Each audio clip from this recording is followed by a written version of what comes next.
Okay, so we've actually already seen two reactions of acids and bases. Actually, it's more of just a reaction of acids. We saw that yesterday. When we put magnesium with the acid, what did it do? The magnesium metal in an acid, what do we get? Man, it was just yesterday. That much goes on in your life between, like, in 24 hours? Yep. It made hydrogen gas, right? It bubbled, we tested it, it went pop for most of us. And that's true for all acids.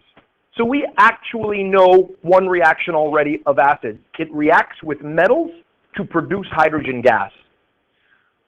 When we reacted the acid with the calcium carbonate, what did we get there? Calcium carbonate, that was the chalk, the white stuff. Put it in there. What do we get? Looks like Megan's the only one who has recall of more than 24 hours. What do you got? Carbon dioxide was produced. It kind of bubbled over the side of it. It was kind of neat. If you took your burning splint and kind of stabbed some of those bubbles, it went out right away. All right? That's true of all acids. When acids react with carbonates, and it doesn't just have to be calcium carbonate, anything that ends in carbonate, carbon dioxide will be formed. Excuse me. Okay, so those are reactions of acids.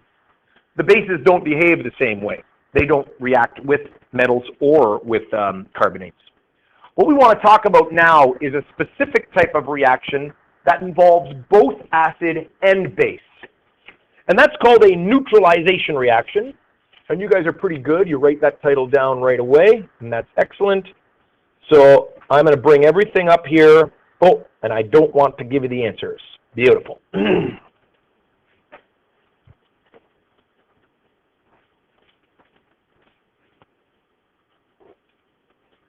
So as I mentioned when I introduced acids to you, that they're kind of opposites.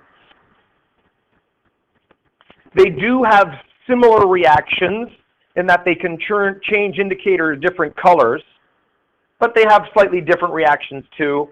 Acids react with metals and carbonates, bases don't.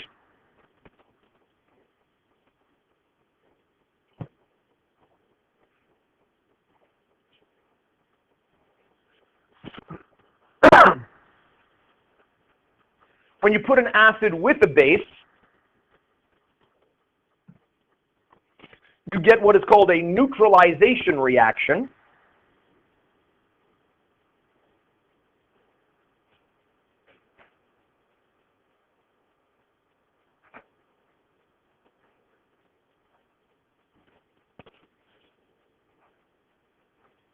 And as you can see there in the second bullet, it says essentially it's just another double displacement reaction. And some of you encountered these when you were working on the balancing sheet near the bottom.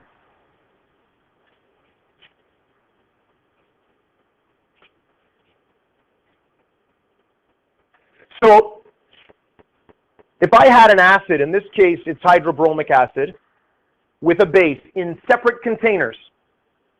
I'm going to do some demonstrations later on. I'm going to have hydrochloric acid and sodium hydroxide. What would be the pH of something like hydrobromic acid or any acid? And I don't need a specific number, just a range. What must the pH be for an acid? Yep, 1 or what else? Yep, Shane? 6 or any one which, where? Any one between 0 and 7. Anything less than 7. The base. What would its pH range be? Yep. 7 to 14. Anything greater than 7. If we have those separate chemicals, one with a pH down below 7 and one with a pH above 7, when we mix them together and react, they're going to counteract each other, and we will eventually get to a solution that has 7. Hence, it will become neutral, which is why we call it a neutralization reaction, because we are taking two things that aren't neutral, and by mixing them together, it will become neutral. Okay?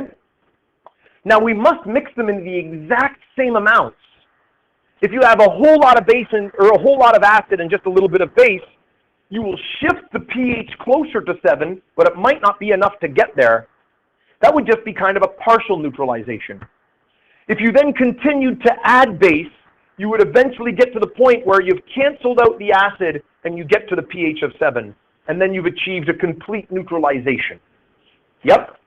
So acid can burn you and base. They can, yes. So it's like adding two things that can burn you together makes something but it's like to burn you. That is correct. That is absolutely perfectly correct, Wilson. You have 100% understanding of this concept at this point. Nice. Let's complete this double displacement reaction. The hydrogen in the metal position is going to displace what in my second compound here? The hydrogen is in the metal position, and so what is it going to displace? Yep, sodium. So the hydrogen is going to go in the place of the sodium, and I'm going to have hydrogen with a hydroxide. Brackets not needed, but I'm just kind of putting it there so I can make my point. And what's going to be left? Yep. Yeah. So that's going to be, oops, I didn't want to write the name. I'll do that later. That's going to be NABR.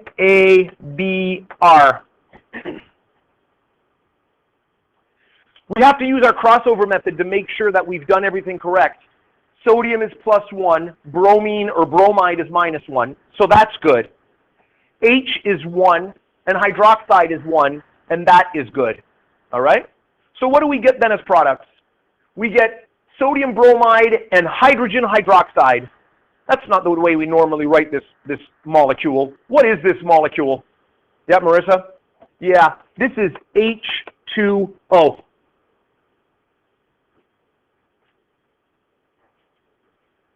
For any neutralization reaction, when you take an acid and react it with a base, you will always get water, all right, and an ionic compound, all right? So you'll always get water and an ionic compound. Now, ionic compounds were not always called ionic compounds because years ago, before the mid-1800s, they didn't even know about the existence of ions. But they knew of such compounds, but they didn't know what made them up. The term that scientists used years ago for ionic compounds are called salts. And notice how I said salts, plural. Any ionic compound is technically a salt from an old definition. That means the calcium carbonate that I used in my experiment, this chalk, is technically a salt. It's a salt because it's made up of an ionic compound. Now, you're not going to put calcium carbonate on your fries. It wouldn't kill you. It just wouldn't taste very good. So it's not the salt that we that we crave as humans that we need for our bodily system, which is sodium chloride. We call it salt because it is a salt, but it's the salt that we ingest. Yes? It reminds me of I saw on Facebook or something, it's like sodium hydroxide, and that's a salt. It is, yes, it is. And it's a salt, like, yes, that's right. Yeah, that's right. That's good. That's a good one. It's a salt. That's correct. Okay, so in general, that is a good one. An acid plus a base produces water and salt, a salt. All right, and that's true for all neutralization reactions. So if we think about it, the acid can burn you, and the base can burn you. It's exactly correct. But when the dangerous part of the acid, which is the H+, gets together with the dangerous part of the base, the OH, it makes a very, non-dangerous substance, which is water. And the salt is also not very dangerous. All right? Let's do a couple more examples, and then I'm going to show you some demonstrations here. Yeah, that's just the animation of the water and the salt. You can go ahead and write that down.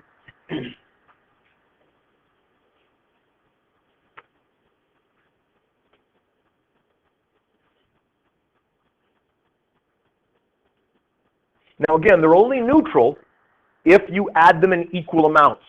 That's the most important part of a neutralization.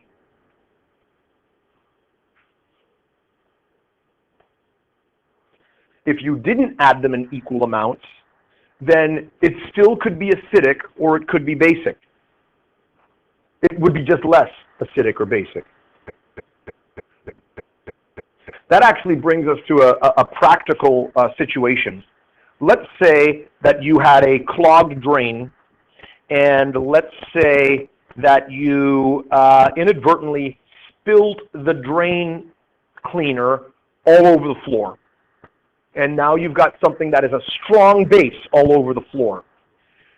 You don't want to just get in there with paper towels in your bare hands because it's a strong base. You could be burnt. So what could you do? What could you do to take care of this situation before you dive in and start cleaning it? What could you do? I'm hesitant to ask Wilson. I'm not asking Wilson. What do you got, Shane? You could add vinegar, right? You could add an acid, right? Vinegar probably wouldn't be a bad idea. You wouldn't want to go and grab your hydrochloric acid that you use to open your swimming pool. You might think it's a good idea. I could just dump some acid on it, and then I could neutralize it and I could clean it up. But why would it be better to maybe just dump a bunch of water on it instead of dumping an acid on it to neutralize it?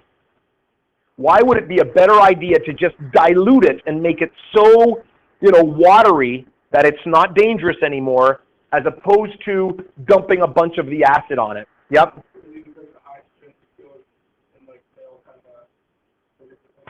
If they sync up together and form water, that's okay, because the water isn't dangerous.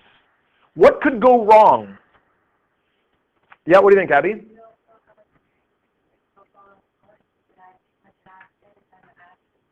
Right. If you don't know how much base there is there, if you add too much acid, you've now gone from a dangerous base to a dangerous acid. So the best thing to do is, well, there's two good things to do. Number one, dilute it. Pour lots of water on it so that it gets spread thin and it's not as dangerous.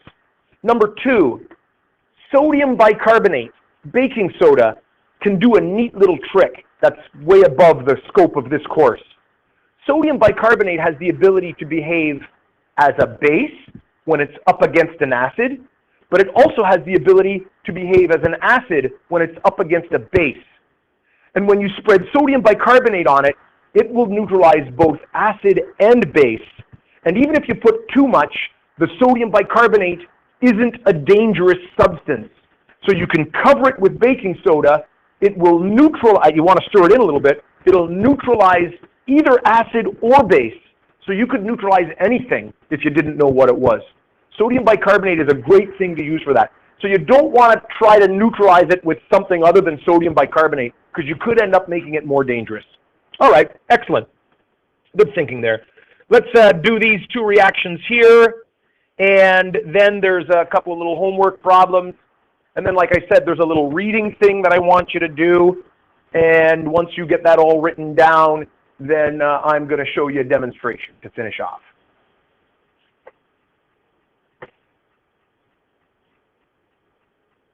Predict what will happen. You know what I want here? I want balanced chemical equations. That's what predict what will happen. I want balanced chemical equations for this. So we're going to go right to a balanced chemical equation on this. I don't need word equations. I want a straight balanced chemical equation.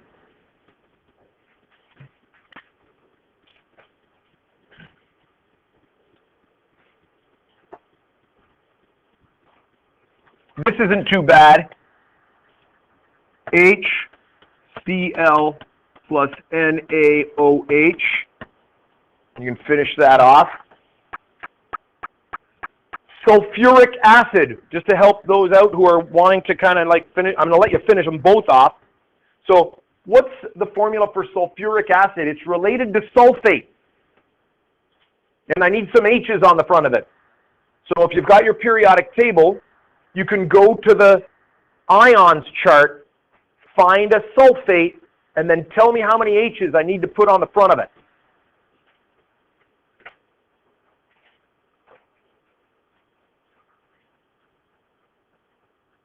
Yeah, what do you got, Megan? What the heck happened there? H2SO4, excellent. Sulfate is SO4 minus 2. We put 2 H's on the front of it to make it the acid. Potassium hydroxide. Potassium hydroxide, yep. Yep. K-O-H, K and the OH cross out. And now we're going to do some double displacement.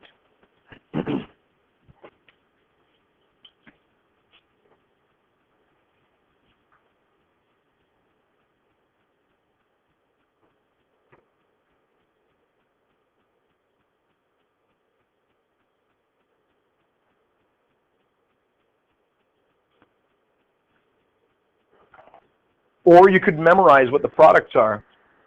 What are the products of any neutralization reaction? What are my 2 things? Water. And what's the salt going to be given this formula? Yeah, NaCl. Excellent.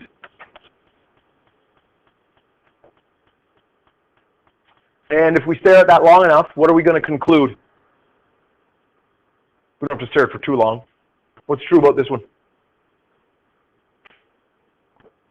What's that? It's a salt. But what's true about this whole equation? Do I have to do anything else to it? Am I done? I'm done. It's balanced already, right? Again, what are the products?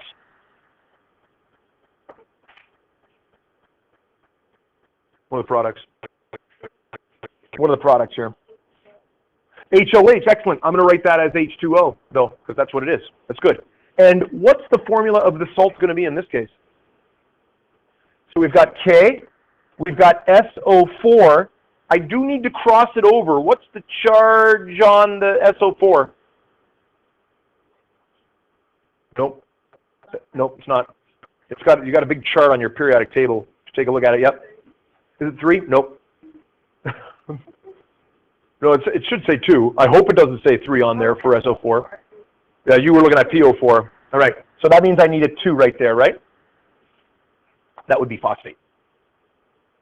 So what do I need to balance this up?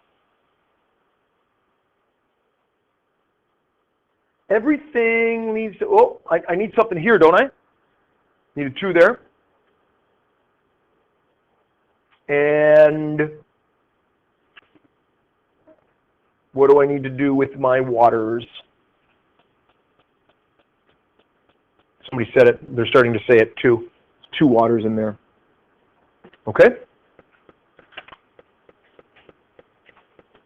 All right, so that's neutralization. And there's the homework. And I got one more thing on the last slide here.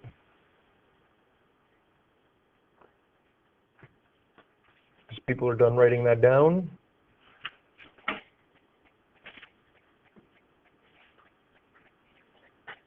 Don't write about the antacid, write about the acid rain. The antacids is the lab I was going to do, but due to the fact that I want to get the test in, we're not going to do that. And I might do a titration of an antacid. I might be able to make it work. Yes? The homework questions? Yeah, once we get done that, we'll do that. What were the numbers anyway? Did anybody get it down? 281, 1 to 3.